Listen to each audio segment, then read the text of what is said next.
বিড়ালকে ভালোবাসবেন। ও মুসলমান শুনে নাও, আল্লাহর নবীজি, ও মুসলমান শুনে নাও, দিলের কান্ডা লাগা শুনে নাও। পৃথিবীর মধ্যে মহামানব যারা আছে দুনিয়ার মধ্যে বিড়ালকে ভালোবেসেছে। এই বিড়াল একটা গৃহপালিত পশুর মধ্যে পড়ে যায়, এটা এত প্রভুভক্ত হয়, এত মুসলমান শুনে নাও। বিড়ালটাকে অত্যন্ত মায়া করবেন। বিড়ালটা যদি দোয়া করেন, বিড়ালটাকে বিনা কারণে কোনো বিষ দিয়ে মারবেন না, কোনো কিছু দিয়ে মারবেন না। ও মুসলমান শুনে নাও, বিড়ালটাকে যত্ন করবেন। বিড়াল যদি অভিশাপ করে, বিলাই যেটা বলা হয়, অভিশাপ করলে সঙ্গে সঙ্গে আমার আল্লাহ কবুল করে নাই। বিড়ালের অভিশাপে মানুষ ফকির হয়ে যায়, বিড়ালের অভিশাপে মানুষগুলো ধ্বংস হয়ে যায়, বিড়ালের অভিশাপে দুনিয়ার সংসারের মধ্যে অশান্তি লেগে যায়।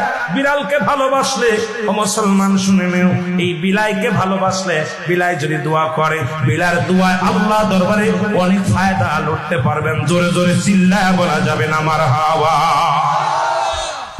এখনো নবী বিড়ালকে ভালোবাসতেন। এখনো মক্কা মদিনা অসংখ্য বিড়াল আছে যারা মদিনায় গেছেন হজ করতেন। আমাদের সভাপতি সাহেবও গেছেন। অসংখ্য বিড়াল গুলো দেখবেন মদিনার মনোয়ারায়, রাসূলুল্লাহর রওজার আশেপাশে, কাবা শরীফের আশেপাশে অসংখ্য বিড়াল। ধরে বলেন ঠিক কিনা? এত সুন্দর বিড়াল যারা মক্কা মদিনায় দেখে আসছেন তাদের কাছে জিগাইবেন বিড়াল আছে কিনা আছে। এই বিলাইদেরকে ভালোবাসবেন, বিলাইকে অভিশাপ দিবেন না। একবার এক মহিলা অমুসলমান রাসূলুল্লাহর কদমের মধ্যে একজন বিড়ালকে বিষপান করায় মেরে ফেলল। রাসূলুল্লাহ তখন সংসারের মধ্যে অশান্তি অমঙ্গল শুরু হলো। নবীর কদমে আসলেন, ইয়া রাসূলুল্লাহ, ইয়া হাবিবাল্লাহ, আমাদের অশান্তির কারণ কি? জিবরিল আমিন এসে বলে, ইয়া রাসূলুল্লাহ, ইয়া হাবিবাল্লাহ, উনি যে বিড়ালটাকে পালন করতেন, ওই বিড়ালটাকে অনেক কষ্ট দিয়ে মারছে, খানা দেয় নাই, ঘরের ভিতরে আটকায় রাখছে, নির্যাতন দিয়ে মারছে। এত কষ্ট পেয়ে বিড়াল ছানাটা মারা গেছে। ওই বিড়ালটা বরদোয়া আল্লাহর দরবারে কবুল হয়ে গেছে। তওবা করছে, তওবা করার পর নবীজি নিজেই বলছে বিড়ালকে ভালোবাসো। আর নবীর সাহাবী আবু হুরায়রার কোসের মধ্যে একবার বিড়াল নবীজি আলোচনা করতেছিলেন সাহাবীদেরকে নিয়ে। বিড়াল ছানার পিতা আবু হুরায়রা, আল্লাহু আকবার বলেন না। বিড়ালের পিতা হঠাৎ করে কোসের মধ্যে বিড়াল ডেকে উঠছে। নবীজি বললেন, এ আবু হুরায়রা। সবাই আশ্চর্য হয়ে গেলেন, এবার বিড়াল ছানার আব্বা কি ডাক। হঠাৎ করে আব্দুস শামস আব্দুর রহমানের কোসের ভিতর থেকে একটা বিড়াল বাইর হয়ে আসলেন। নবীজি আবু হুরায়রা নাম দেয়া পর উনি বললেন, ইয়া রাসূলুল্লাহ, ইয়া হাবিবাল্লাহ, আজ থেকে আমার সমস্ত নাম আমি অফ করে দিলাম। আমার নবী আজ থেকে বিড়ালের বাবা বলে আমারে ডাকছে, আমি বিড়ালের বাবা হই।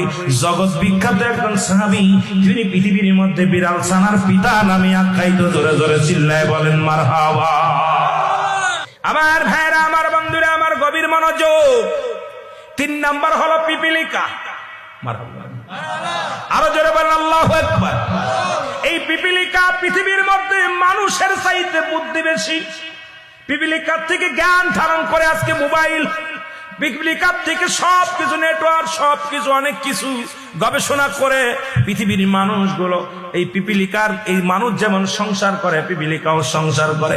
পিপিলিকাও যেমন মানুষের যেমন ঘর বানায়, পিপিলিকাও ঘর বানায়। পিপিলিকা খাবার সংগ্রহ করে। তবে পিপিলিকাগুলো পৃথিবীর মধ্যে, শুনে নেন মুসলমান, শুনে নেন, ওই বাদান পিপিলিকা তার নিজের খাবার সংগ্রহ করে। আর এই মানুষের যে আচরণগুলো সব পিপিলিকার মধ্যে আছে। এই জন্য পিপিলিকা একবার রাস্তা দিয়ে হযরত সুলাইমান আলাইহিস সালাম যাইতেছিলেন। ওই পিপিলিকার রানী বলতেছিলেন, পিপিলিকার দলেরা শোনো, নবী সুলাইমান আসতেছে ঘোড়া সৈন্য নিয়ে, হাতি সৈন্য নিয়ে, তার লোকজন আসতেছে। তোমরা ঘোড়ার পায়ের মধ্যে পড়িয়া যদি পিষ্ট হয়ে যাও, যদি মারা যাও, তাহলে তোমরা তাড়াতাড়ি, মৃত্যুর ভয়ে তোমরা তাড়াতাড়ি